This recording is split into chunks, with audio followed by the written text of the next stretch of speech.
You're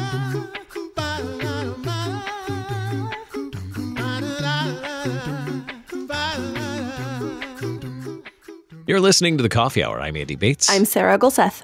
Thanks to Concordia University, Wisconsin for supporting The Coffee Hour. Find out more about Concordia University, Wisconsin at cuw.edu. Live uncommon.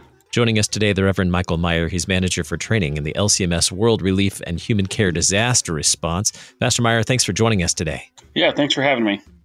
It's been a while since we've talked about disasters, and maybe it's because there have been no disasters, or because everything is one big disaster.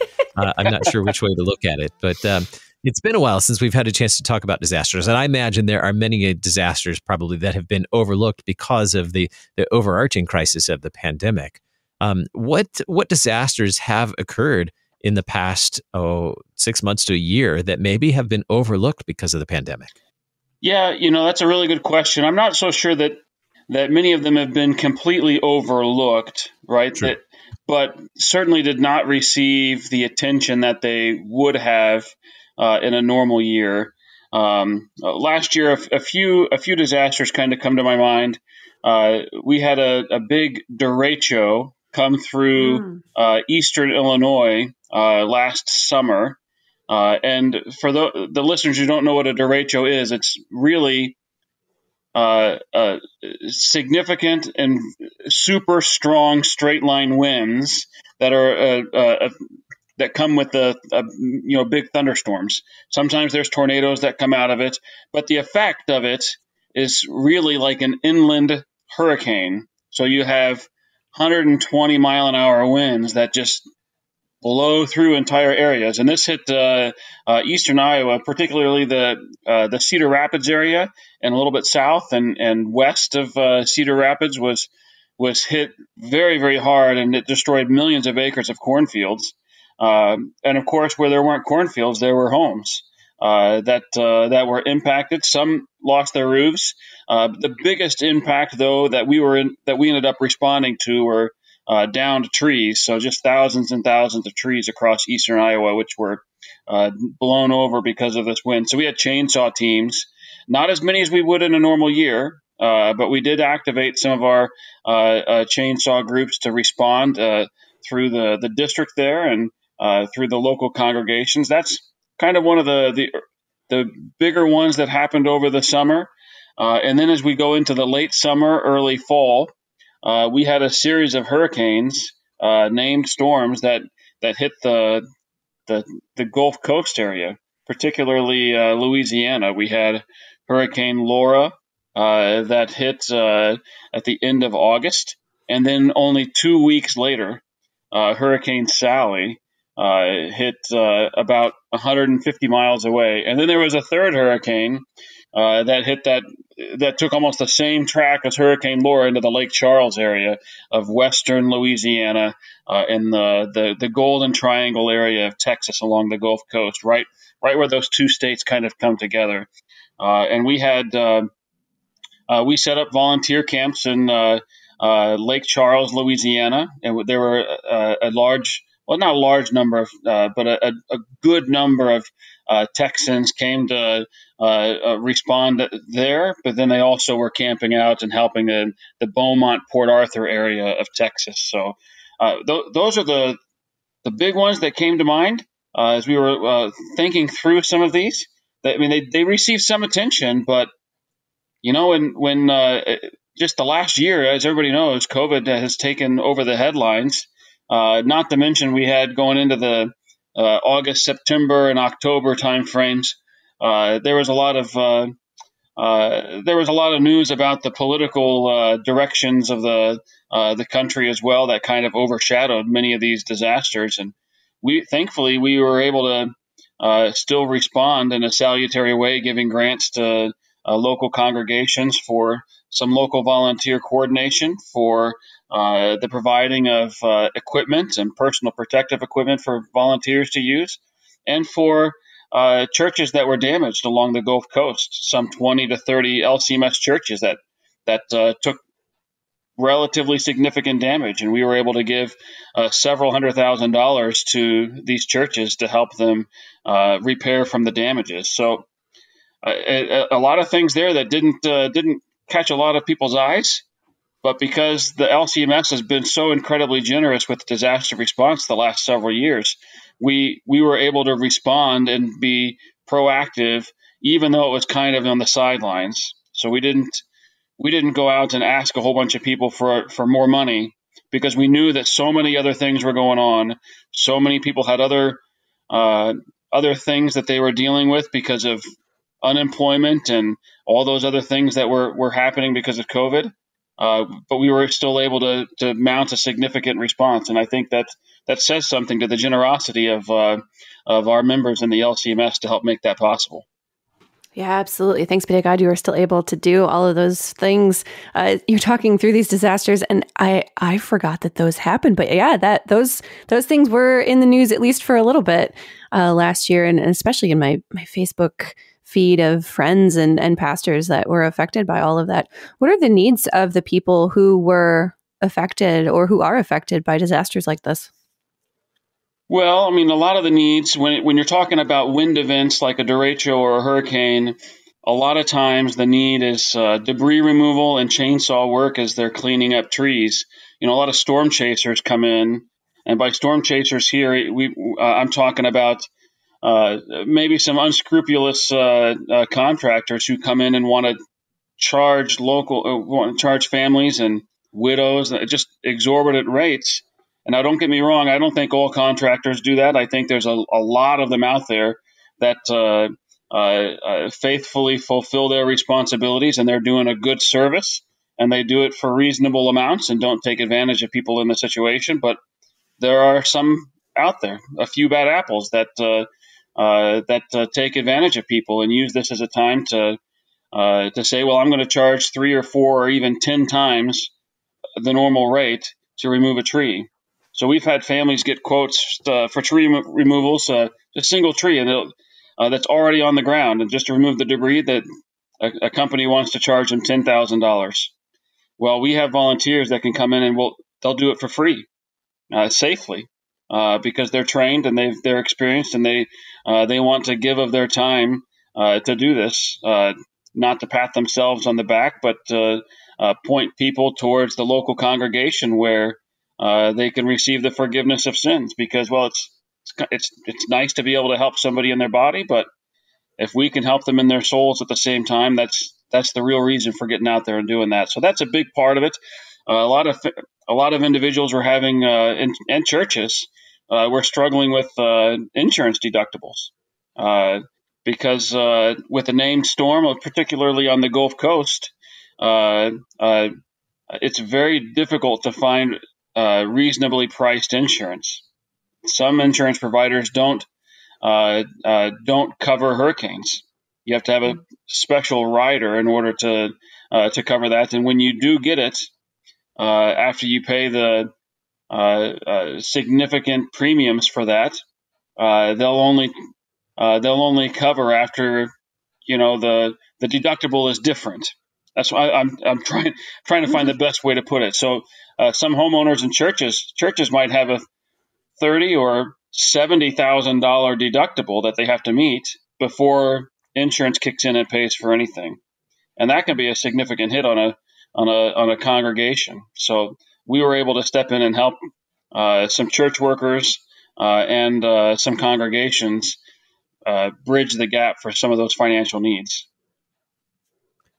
How prepared were we to respond to these disasters when it comes to having volunteers or resources to respond to these disasters? You shared a little bit already about some of the responses to disasters. But what about the trained volunteers and those types of resources? Yeah, we have thousands and thousands of trained volunteers.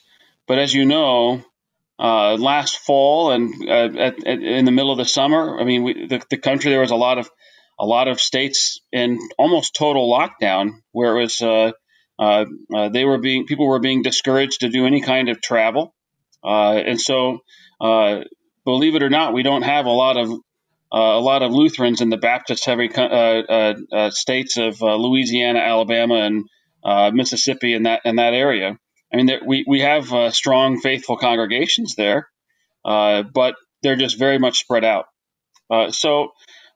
We while we do have a lot of volunteers, there was a tempering of the desire of some of them to get out and travel across 400 or 500 miles and stay someplace. We took precautions, of course, with our volunteer camps where we had the ability to socially distance where they were staying, and we were able to provide a shower unit there that was cleaned regularly and sanitized.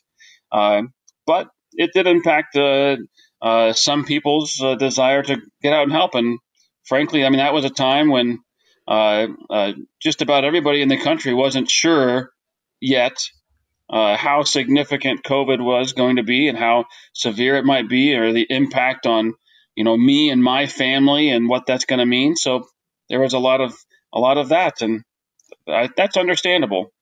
So I think right now we're starting to see kind of a little bit of a change in some of that, but still last summer and even into the fall, it was one of those challenges that we knew we were going to be experiencing, but seeing how significant of an impact that was still a little surprising. I want to talk more about the role that volunteers play, and particularly training for volunteers as well. We'll do that in just a moment. Today, we're talking with the Reverend Michael Meyer, LCMS, World Relief and Human Care Disaster Response. You're listening to The Coffee Hour. I'm Andy Bates. I'm Sarah Gulseth.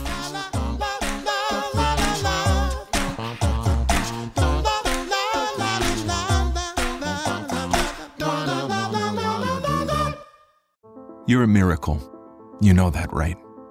A living, breathing, one-of-a-kind miracle. You were created to stand apart, to share your gifts in the service of others, to make an uncommon impact in a common world.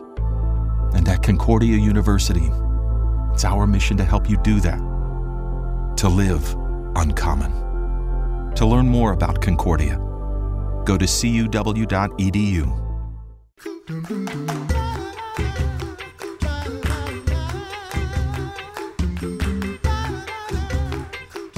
Welcome back to the Coffee Hour. I'm Andy Bates. I'm Sarah Gulseth. We're talking with the Reverend Michael Meyer. He's manager for training for LCMS, World Relief and Human Care Disaster Response. And we were talking about a little bit about volunteers and the role that they play in responding to disasters. And you mentioned that we have thousands of volunteers who are trained to respond. Has training resumed now that things have hopefully changed a little bit in the course of the pandemic? Have you resumed training for volunteers? We have resumed that training. I think it's going to take a few months for us to get fully back up to the speed that we were at the end of 2019, but we've certainly resumed it. We've led a couple of trainings, one in Iowa. We've had other trainings that districts are engaging in down in Texas and Alabama and Florida, Georgia. They've put on a few trainings as well. We've got a future training scheduled down in the Dallas-Fort Worth area of Texas. And we're starting to get some chainsaw trainings on the books now, too, since we just finished our chainsaw manual, and that's going to print officially here in the next month. So, yeah, training is resuming, and it's a little less numbers. Again, people are easing into it, and that's understandable. At all of these events, we're still encouraging the following of CDC regulations and guidelines that groups gather, and they do it safely following those local guidelines. What actually goes into a training? If someone attends a disaster response training, what do they actually learn? Well, the content of that training, it's several hours on a Saturday. The congregation hosts it, and they agree to provide lunch and everything like that for the participants. The first part of the training focuses on kind of a congregational awareness and preparedness side of things. We talk about the biblical reasons for why a church should be concerned for people who are suffering. We also talk about how our concern and the things that we do, how it manifests itself a little differently maybe than what you would find in a secular organization. So we talk about caring for people in body and in soul, not just in their body.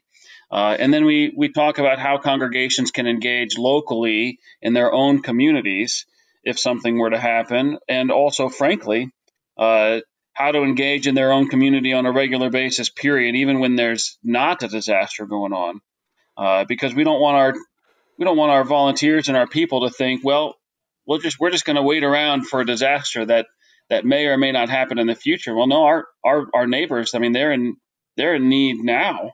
So how can we identify some of those needs, care for them, show love for them, proclaim the gospel in the midst of that, while also kind of keeping our skills sharp, so that when we are called on for a disaster, we can go help that neighbor who's in extraordinary need. So the second half of the training then focuses on safety and equipment. It talks about our Lutheran Early Response Team program in general, what a local team can look like, what kind of things they can find themselves doing in a disaster and outside of a disaster. So that's kind of how we split it up. Now, I've heard that occasionally you have some fun with training, too. Is that true? We try to have fun. All work and no play makes for a dull time. And dull chainsaws are never good. That's right. You want to change those chains out quickly if they dull, or sharpen them. So I think you're leading into, we had this last weekend. I heard a rumor, yes. There was a rumor. Yeah, we had the first ever LCMS chainsaw games. It was intended to be a fun opportunity for some of our chainsaw trainers to gather, to hone their skills, and engage in some friendly competition. So we were asking them to fell some trees, to do particular kinds of cuts, and we had some speed tests as well for cutting logs, all safely, of course. And we had representatives from 8 different districts participate with us this last weekend. Just had a lot of fun with these individuals, and now they have a framework for something that they can take back to their own districts and provide one more way that they can engage their people to help train them, but also kind of generate some excitement around this concept of serving their neighbor with a chainsaw, and then being able to do this long term with disaster too. I feel like there needs to be some LCMS chainsaw games live streamed, and maybe some children's books about the epic LCMS chainsaw people out of this. Yeah, I'm all on board. Let's talk with Concordia Publishing House and see if we can get an arch book for the chainsaw games. I mean, why not? What is so crucial about having people trained? I mean, we're joking about this, but what is so important about having these people trained with chainsaws to go serve after a disaster?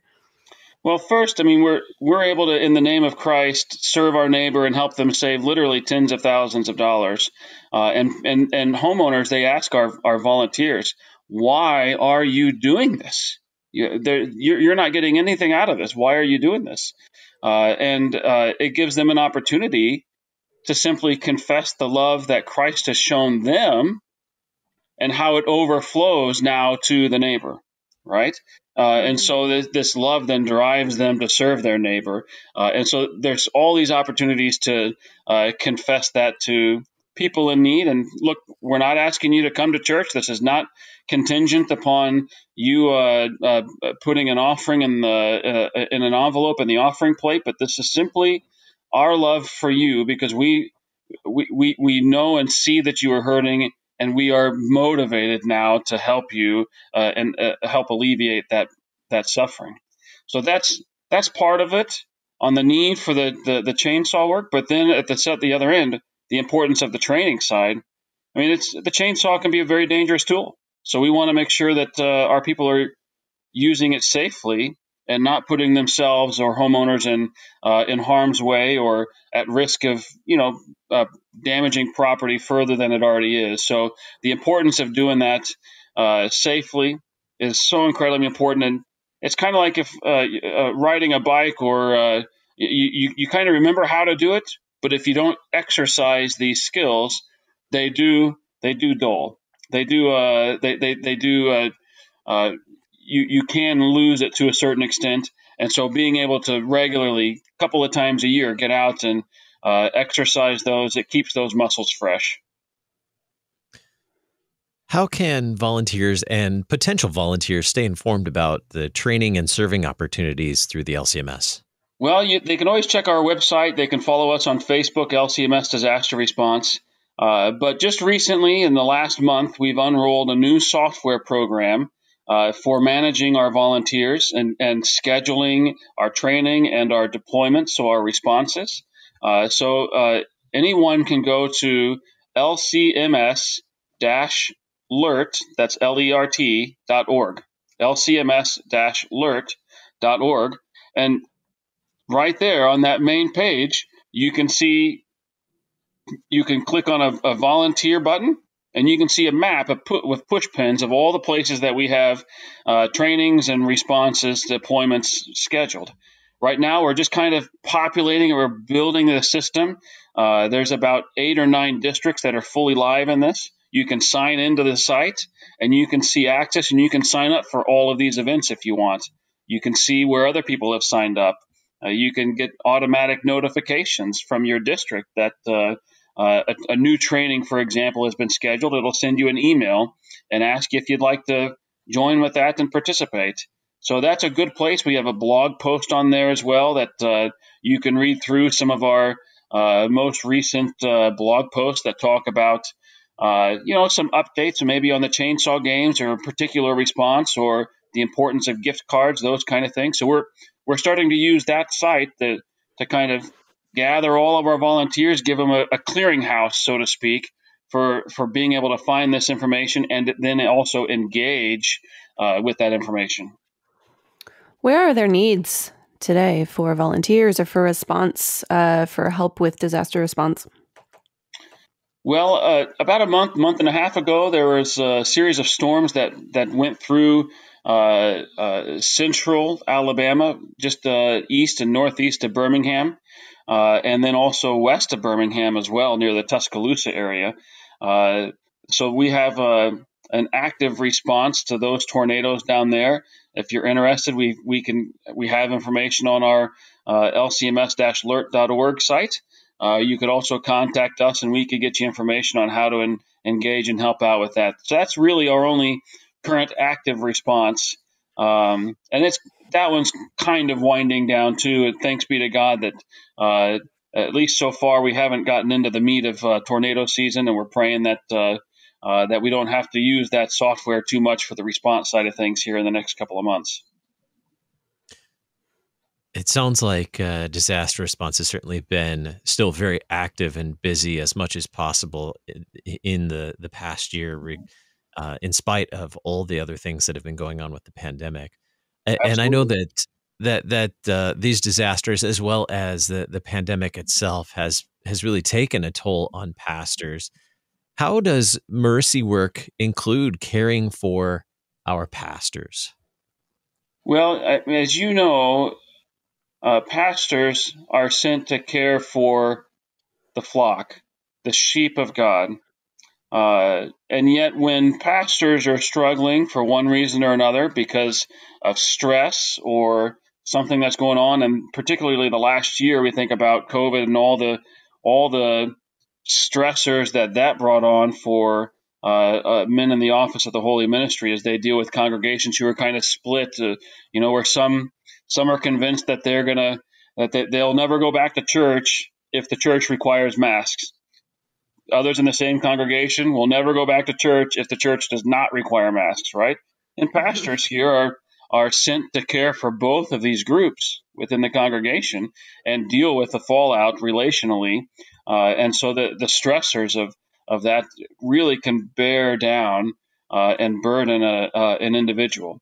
So the Office of National Mission recently, just at about in December, maybe November, we gave a rather large grant to DOXOLOGY to provide respite retreats for pastors in the midst of this COVID pandemic. They don't have to have had COVID or have a congregation that might have closed on account of it. but simply pastors who are feeling that weight during this time can turn to these conferences. They've been named Take Heart. So care and courage in the midst of this pandemic. And it's a 3-day retreat, 2 nights. All expenses for the retreat itself are being covered by this grant. And there's Doxology is scheduling out about 15 of these this year. About 4 of them have already, maybe 6 have already happened. And so there's another 9. You can go to their website, doxology.us, and you can see right on the top of their website, there's a banner that says Take Heart or Pandemic Resources. And you can find how to register on their website for these conferences. And like I said, free of charge for the conference itself. A pastor just needs to find one that's close enough to them that they can manage and get there and back. And every single person, I've seen almost all of the reviews and responses from pastors after this, just hands down positive responses from those that are attending. Doxology.us is the website to find more of the information on those Take Heart retreats for pastors. I checked it out the other day for our pastor, and it just looks amazing and very peaceful, and I wish we had them for all of us. Thank you so much, Pastor Meyer, for sharing with us an update on disaster response and the great work that you and so many volunteers and the other folks in disaster response are doing as well, and the districts. Thanks so much for being our guest on the Coffee Hour today. Thanks for having me. I'm Andy Bates. I'm Sarah Gulseth.